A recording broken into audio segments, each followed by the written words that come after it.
Hello friends, welcome in my YouTube channel Ganesh radiographer में आप सभी का स्वागत है। फ्रेंड्स, आज के वीडियो में मैं आपके लिए लेकर आया हूं group 5 radiographer and X ray technician previous year paper 2017 का पार्ट 2। इससे पहले हम पार्ट 1 में 10 क्वेश्चन को डिस्कस कर चुके हैं टेक्निकल पार्ट के, और ये पार्ट 2 है। इसमें हम 10 क्वेश्चन को डिस्कस करेंगे 11 से 20 क्वेश्चन तक। ठीक है, तो आज के वीडियो हम स्टार्ट करते हैं। आज के वीडियो का पहला क्वेश्चन है, the final film in the radiography is in the form of. Radiography में अंतिम फिल्म किस रूप में होती है? ठीक है, positive film, negative film, neutral film या बोथ, पॉजिटिव या न्यूट्रल फिल्म। तो इसका करेक्ट ऑप्शन है, जो हमें रेडियोग्राफी में फाइनल फिल्म प्राप्त होती है वो हमें नेगेटिव रूप में प्राप्त होती है। ठीक है, तो इसका करेक्ट ऑप्शन है option number 2, negative film. Radiography में फाइनल फिल्म जो मिलती है वो नेगेटिव फिल्म मिलती है। ठीक है, इसी में हम नेक्स्ट क्वेश्चन पे चलते हैं। नेक्स्ट क्वेश्चन है हमारा, which option best explain transformer. मतलब ट्रांसफार्मर के नियम को कौन सा ऑप्शन सबसे अच्छे से वर्णित करता है? ठीक है, product of current and KVP and time, धारा और केवीपी और समय का गुणनफल। The voltage in the two circuit is proportional to the number of turns in the two coils. दो परिपथों में वोल्टेज दो कुंडली के मोड़ों की संख्या के बराबर होता है कि समानुपाती होता है, समानुपाती होता है। ठीक, ऑप्शन 3 है इसका।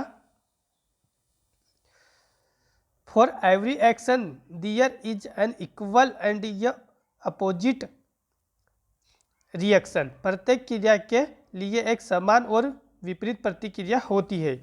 ऑप्शन 4 है, intensity is inversely related to the square of the distance from the source.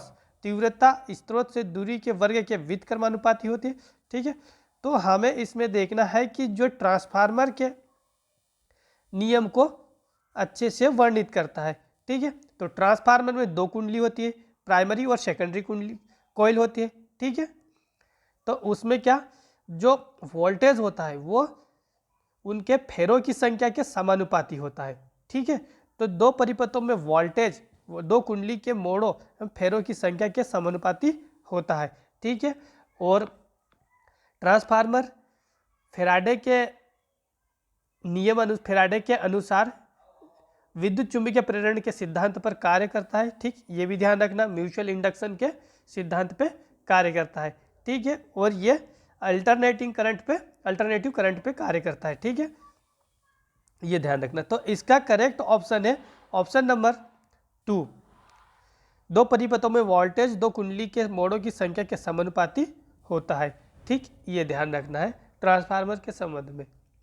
ठीक है, इसी में चलते हैं। नेक्स्ट क्वेश्चन है हमारा, नेक्स्ट क्वेश्चन है, recording rectifier which of the flowing statement is said to be correct. ये डिस्ट कार्य के बारे में निम्नलिखित में से कौन सा कथन सत्य है? मतलब रेक्टिफायर के संबंध में कौन सा कथन सही है। ठीक है, इसमें भी वही है, मतलब ट्रांसफार्मर के संबंध में उसमें था, इसमें रेक्टिफायर के संबंध में था।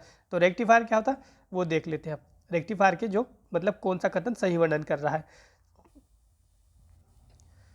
Voltage increase in proportional to the turn ratio, मतलब वोल्टेज टर्न या अनुपात के समानुपाती होता है। ठीक, ये नहीं है। It works only in direction current, मतलब ये केवल डिस्ट धारा को में काम में करता है, मतलब डिस्ट धारा के लिए काम में करता है, डायरेक्ट करंट में काम करता है। लेकिन रेक्टिफायर अल्टरनेटिंग करंट पर, ऐसी करंट पे कार्य करता है। ठीक है, ऐसी करंट को डीसी में परिवर्तित करने का कार्य करता है। ठीक, it is an electronic device that allows current ये flow in only on direction, मतलब यह एक विद्युतीय उपकरण होता है। ठीक है, रेक्टिफायर एक विद्युतीय इलेक्ट्रॉनिक डिवाइस होता है जो केवल एक दिशा में धारा को प्रवाह होने की अनुमति देता है। ठीक, ये करेक्ट लग रहा। ऑप्शन 4 है, इट कन्वर्ट ये direct current to alternating current. नहीं, ये alternating current to direct current. ठीक है, तो इसका करेक्ट ऑप्शन है, जो रेक्टिफायर होता है यह एक इलेक्ट्रोमैग्नेटिक डिवाइस होता है जो ऐसी करंट पे काम करता है, ऐसी को डीसी में बदलने का कार्य करता है। ठीक है, ये रेक्टिफायर का कार्य होता है जो केवल एक दिशा में धारा को प्रवाहित होने देता है। ठीक, तो ये इसका करेक्ट ऑप्शन है, ऑप्शन नंबर 3। ठीक है, it is an electronic device that allow current flow in only one direction. ठीक, ये ध्यान रख। इसमें नेक्स्ट क्वेश्चन चलते हैं। नेक्स्ट क्वेश्चन ये हमारा, imaginary vertical plan passing through the body parallel to the medial plan is called. मतलब देह तल के समांतर शरीर से गुजरने वाली काल्पनिक ऊर्ध्वाधर तलों को कहा जाता है। मतलब जो मीडियल प्लान होता है, मीडियल प्लान के समान ही पैरेलल ही गुजरने वाले प्लान को कहा जाता है। तो मीडियल प्लान के समान ही गुजरने वाले, बॉडी से गुजरने पैरेलल गुजरने वाले पार्ट को, प्लान को सजाइटल प्लान कहा जाता है। ठीक है, सजाइटल प्लान क्या करता है, मीडियल प्लान के समान ही होता है। मीडियल प्लान भी बॉडी को राइट और लेफ्ट पार्ट में डिवाइड करता है, उसी प्रकार सजाइटल प्लान भी बॉडी को राइट और लेफ्ट पार्ट में डिवाइड करता है। इसे सजाइटल प्लान कहा जाता है और इसे लेटरल प्लान भी कहा जाता है। ठीक, इसी प्रकार coronal plan, coronal plant body को मिड लाइन से कोरोनल फ्रंटल और पोस्टीरियर पार्ट में डिवाइड करता है, उसे कोरोनल प्लान कहा जाता है। ठीक, इसे फ्रंटल प्लान भी कहा जाता है। Horizontal plan, horizontal plant body को सुपीरियर और इंफीरियर पार्ट में डिवाइड करता है। ठीक, सुपीरियर और इंफीरियर पार्ट में, लोअर और अपर पार्ट में डिवाइड करता है, उसे हॉरिजॉन्टल प्लान कहते हैं। और इसे एक्सियल प्लान भी कहा जाता है और एक ट्रांसफर प्लान भी कहा जाता है। ठीक है, इसके 3 नाम है, ध्यान रखना। इसका करेक्ट ऑप्शन है ऑप्शन नंबर 2, सजाइटल प्लान। ठीक है, इसी में हम चलते हैं नेक्स्ट क्वेश्चन। नेक्स्ट क्वेश्चन ये हमारा, the pH of blood is, रक्त का पीएच मान होता है। ठीक है, तो 7.0, 7.4, 6.0 या 6.4। तो इसका करेक्ट ऑप्शन है, जो ब्लड का एवरेज पीएच मान होता है वो 7.4 होता है, एवरेज।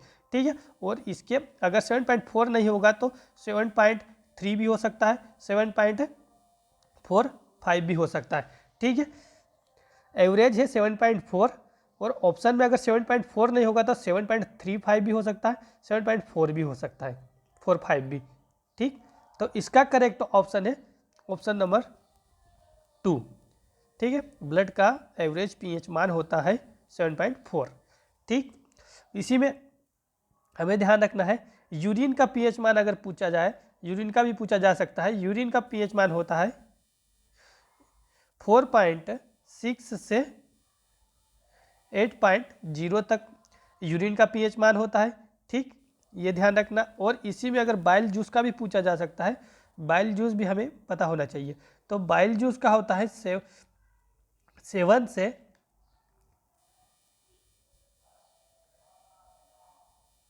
बाइल जूस का पीएच होता है 7 से 8.6।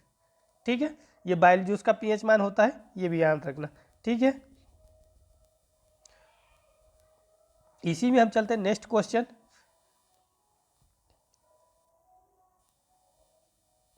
नेक्स्ट क्वेश्चन है हमारा, the intensity of the blood, the intensity of the X-ray beam that leave the X-ray tube not a uniform throughout all portions of the beam is known as। X ray tube से बाहर जाने वाले x ray किरण पुंज की तीव्रता किरण पुंज के सभी भागों में एक समान नहीं होती है। ठीक है, तो क्वेश्चन में पूछा है कि जो एक्सरे ट्यूब से, जो फोकसिंग कप होता है उससे बाहर जाने वाली ये एक एक्सरे या रेडिएशन होता है, उसकी जो तीव्रता होती है वो समान नहीं थी, सभी भागों में समान नहीं होती, उसे क्या कहा जाता है। ठीक, उस कमी को क्या कहते हैं, हमें ये देखना है। तो सैचुरेशन वोल्टेज या हिल इफेक्ट या स्पेस चार्ज या ट्यूब रेटिंग। तो इसका करेक्ट ऑप्शन है हिल इफेक्ट। जो हमें एक्सरे ट्यूब में सभी भागों में समान तीव्रता नहीं देखने को मिलती है, जो एक्स किरणें जो फोकसिंग कप से बाहर जाती है वो हमें, उसे हम हिल इफेक्ट कहा जाता है। और हिल इफेक्ट हमें कैथोड की अपेक्षा एनोड साइड देखने को मिलता है। ठीक है, कि कैथोड साइड जो एक्सरे किरणें होती है उनकी तीव्रता अधिक होती है और एनोड साइड की जो एक्सरे किरणें होती है उनकी तीव्रता कम होती है। ठीक, उसे हम हिल इफेक्ट कहते हैं। ठीक, ये ध्यान रखना। इसी में हम नेक्स्ट क्वेश्चन पे चलते हैं। नेक्स्ट क्वेश्चन है हमारा, द डिजरेबल ये characteristic of film is, film आधार की वांछनीय विशेषता है। ठीक, मतलब जो रेडियोग्राफिक फिल्म में जो बेस आधार होता है उसे बेस कहते हैं। बेस की जो लेयर होती है वो बेस किस प्रकार का होना चाहिए, हमें वो देखना है।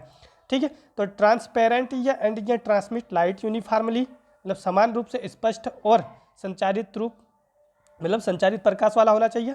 या नॉन यूनिफॉर्म या इन थिकनेस, मोटाई में असमान होना चाहिए, नहीं। फ्लेमेबल, ज्वलनशील होना चाहिए, नहीं। अनस्टेबल, अस्थिर होना चाहिए, नहीं। स्थिर होना चाहिए। ठीक है, ताकि हमारी रेडियोग्राफिक इमेज स्थायी बनी रहे। ठीक है, तो इसका करेक्ट ऑप्शन है जो बेस होना चाहिए हमारा ट्रांसपेरेंट और ट्रांसमिट लाइट यूनिफॉर्मली होना चाहिए। ठीक है, और बेस दो प्रकार का होता है, सेल्यूलोज ट्राई एसीटेट बेस जिसकी मोटाई 180 माइक्रोमीटर होती है, 180 माइक्रोमीटर, और पॉलिएस्टर बेस की 160 माइक्रोमीटर होती है।